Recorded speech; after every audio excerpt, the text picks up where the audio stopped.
복합문화시설인 국립아시아문화전당이 내일 문을 엽니다. 베일에 가려졌던 공연과 일부 전시작품들도 첫 선을 보입니다. 착공한 지 10년 만에 문을 여는 아시아문화전당은 그동안 어떤 일들을 겪어왔는지 지난 10년의 역사를 정리합니다. 술이 덜 깬 상태로 수학여행 버스를 모는 기사들이 잇따라 적발돼 불안감이 커지고 있습니다. 경찰이 집중 단속에 나섰습니다. 나주 빛가람 혁신도시에서 발생한 흙탕 수돗물 사고는 상수도관을 매립할 때 토사가 유입됐기 때문인 것으로 밝혀졌습니다. 여러분 안녕하십니까? 국내 최대 규모의 복합문화시설인 국립아시아문화전당이 내일 시민들에게 공개됩니다. 앞으로 석 달간 시범 운영을 거쳐 11월 말에서 12월 초 사이에 공식 개관합니다. 먼저 김민정 기자입니다. 국립아시아문화전당을 에워싸고 있던 울타리가 허물어집니다. 광주의 심장부에 세워진 빛의 숲이 10년 만에 시민 앞에 나설 준비를 마쳤습니다. 위로는 공원이 조성됐고 건물들은 부드러운 곡선을 그리며 지표면 아래로 파고 들어갔습니다. 건물을 부각시키기보다는 기존에 남아있던 전남도청 건물들 이거를 부각시키고 건물은 전부 다 지상 이하로 공원화시켜서 내일부터는 이 야외 광장을 오전 8시부터 오후 10시까지 이용할 수 있습니다. 관람객을 상대로 전당 투어 프로그램도 하루 3차례 진행됩니다.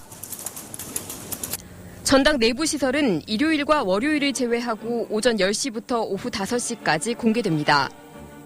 이에 맞춰 정보원과 창조원도 일부 전시와 도서관을 공개하고 어린이 문화원은 전당과 광주 시내 곳곳에서 다양한 공연을 선보입니다. 예술극장은 동시대 공연 30여 개를 무대에 올리며 개관 페스티벌을 이끕니다.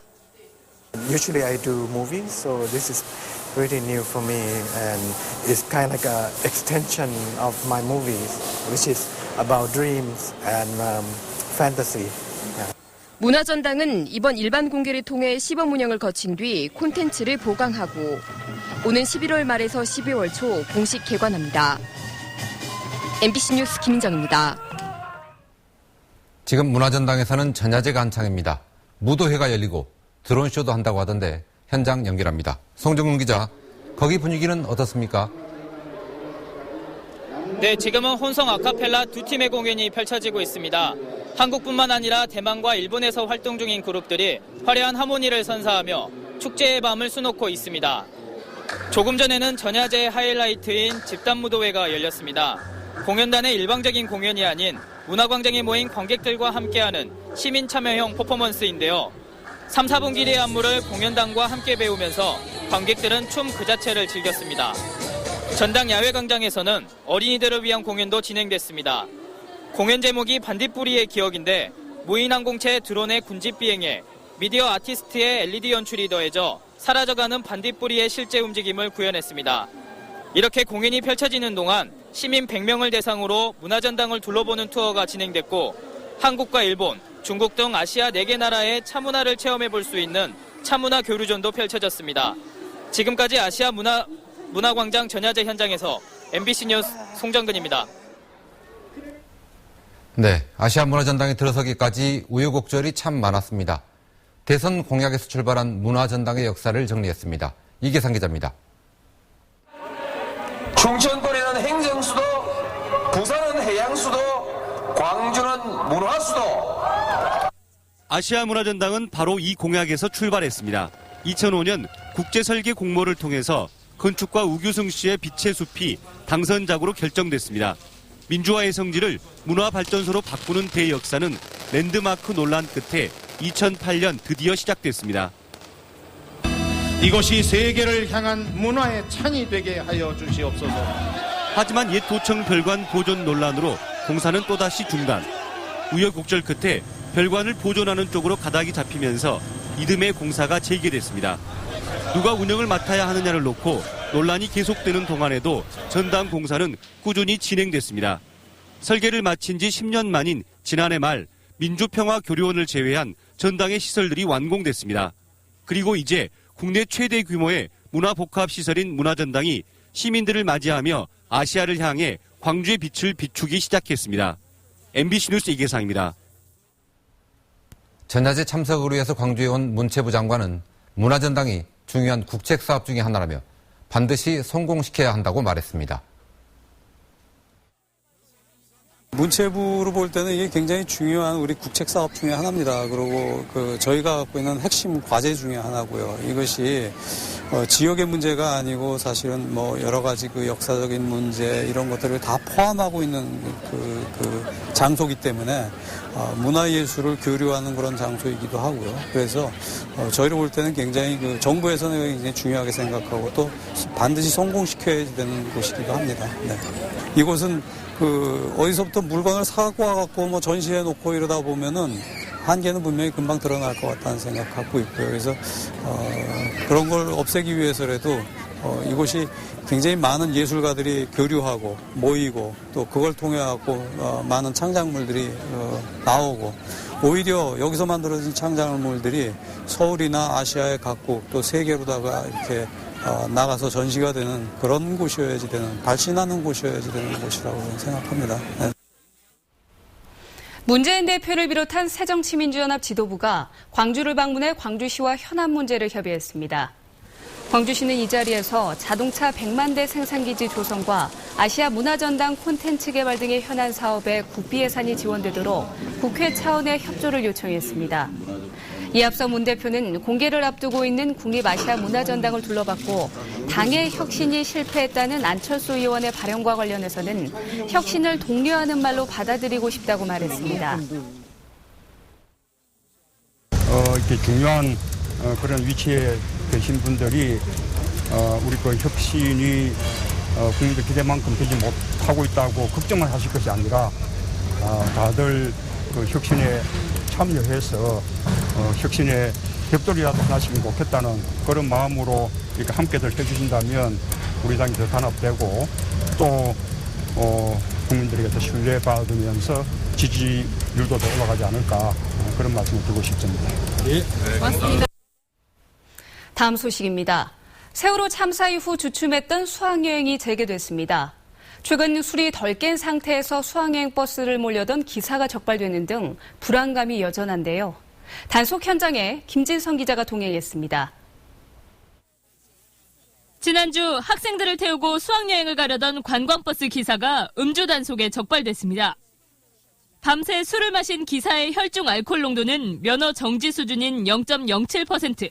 기사는 출발 직전 교체됐습니다. 앞서 경주와 대전 등에서도 술이 덜 깬 상태에서 수학여행 버스를 몰려던 기사들이 잇따라 적발됐습니다. 수학여행 떠나는 날, 한껏 꾸민 차림으로 운동장에 모여드는 학생들. 기다리던 버스가 줄지어 나타나고 교사가 지켜보는 가운데 경찰의 음주 감지가 시작됩니다. 야, 이거 세워서 가야 되는데 왜 다 눕혀서 넣어? 우리 기사님 다 이상 없습니다. 부쩍 강화된 단속에 기사들은 수학여행철엔 술을 자제하고 있다고 입을 모읍니다. 최근에도 어디 여수인가 어디서 뭐 그런 사고가 있었다는데 당연히 해야죠. 내 자식 같은 애들 태고 다니는데 술 먹으면 되겠습니까? 각 학교에서는 체험학습 등을 출발하기 전 경찰의 공문 등을 통해 음주 측정을 요청하고 있습니다. 일단 가장 중요한 건 학생들의 안전 지도에 의해서 또 안전하게 운행하고 다시 안전하게 또 귀가할 수 있도록 하기 위해서 일단은 그렇게 또 신청하게 됐습니다. 학생들 인원들이 많이 타고 하니까 이제 안전운전 지키고 하고 만약에 사고가 나면 대형 사고로 날 우려가 많으니까 그것 때문에. 최근 5년 동안 전남과 광주에서 음주운전을 하다 적발된 버스기사는 157명. 경찰은 체험학습을 떠나는 모든 버스를 상대로 숙취 여부를 확인할 방침입니다. MBC 뉴스 김진선입니다. 오늘 오전 9시 25분쯤 여수의 한 아파트에서 45살 정모 씨가 흉기를 휘둘러 장 씨의 부인 42살 김모 씨가 숨지고 함께했던 남성 42살 유모 씨가 크게 다쳐 병원으로 옮겨졌습니다. 장 씨는 흉기를 휘두른 뒤 자해했으며 현재 위독한 상태인 것으로 전해졌습니다. 경찰은 장 씨 부부가 별거 중이었다는 주변의 말을 토대로 정확한 사건 경위를 조사하고 있습니다. 나주 혁신도시에서 발생한 흙탕 수돗물 사고는 상수도관을 매설할 때 유입된 토사 때문인 것으로 밝혀졌습니다. 혁신도시 흙탕물 사고 원인을 조사한 대전대학교 산학협력단은 상수도관을 매설하는 과정에서 토사가 관로 안으로 유입됐고 통수 전에 관로를 제대로 세척하지 않은 것이 원인이었다고 밝혔습니다. 또 앞으로 상수관이 정상적으로 관리되면 재발 가능성은 없을 것이라고 말했습니다. 이 조사 결과는 피해 주민들의 집단 손해배상 청구 소송과 부실 시공 책임 소재 등에 영향을 미칠 것으로 보입니다. 방송의 날에 맞춰 열린 한국방송대상 시상식에서 광주 MBC의 이창수 국장과 다큐멘터리 시대의 벽을 넘은 여성이 각각 방송대상을 수상했습니다. 이창수 국장은 32년간 음악 전문 프로그램을 진행하며 클래식의 저변을 확대한 공로를 인정받아 지역방송진흥 부문에서 상을 받았고, 광주와 대전, 춘천 MBC가 공동 제작한 시대의 벽을 넘은 여성은 지역 다큐멘터리 TV 부문에서 수상했습니다. 국립아시아문화전당 개관을 기념하는 한중일 서해교류전이 문화전당 내 문화창조원에서 열리고 있습니다.